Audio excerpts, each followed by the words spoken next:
T'es en droit, voici la pire erreur en dissertation juridique. Enregistre la vidéo et partage-la surtout à tous tes amis qui prennent la disserte au partiel. La pire erreur, c'est de ne pas partir avec des plans types. J'ai essayé d'analyser toutes les dissertations qui ont des bonnes notes et il y a 3 plans types qui reviennent. Je vais t'en expliquer un dans cette vidéo et si tu veux les autres, je les ai mises ici. Voilà, c'est les mêmes plans types que la note de synthèse, c'est sur mon site. Voilà. D'ailleurs, si tu veux un cours en visio, tu as mon email et mon super prof.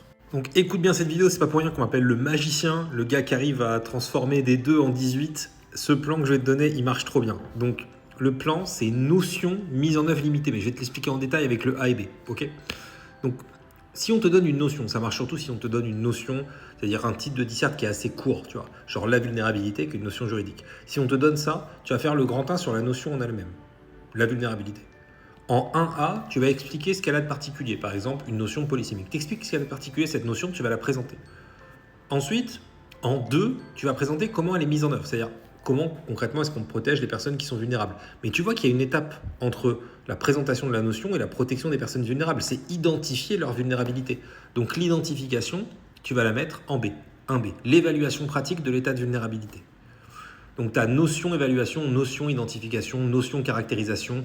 C'est des équivalents en A et B du grand 1 notion. Ensuite, en 2, tu as la protection. Donc du coup, c'est la mise en œuvre vraiment de la notion. Tu mets en œuvre la notion. En 2A, tu expliques pourquoi cette protection, elle est bien. Par exemple, on peut expliquer qu'elle est nécessaire, la nécessaire protection. Tu peux expliquer qu'elle est bienvenue, qu'elle est...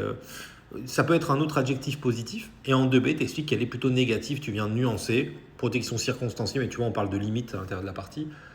Ça fait protection limitée. Donc on est sur un plan qui a une notion protection limitée. Ce plan fonctionne très très bien. Il y en a 2 autres à connaître absolument parce que tu ne peux pas les appliquer à tous les sujets. Donc en fait, tu peux diviser les sujets en 3 groupes qui s'appliquent aux 3 types de plans. Donc voilà, n'hésite pas à prendre ça.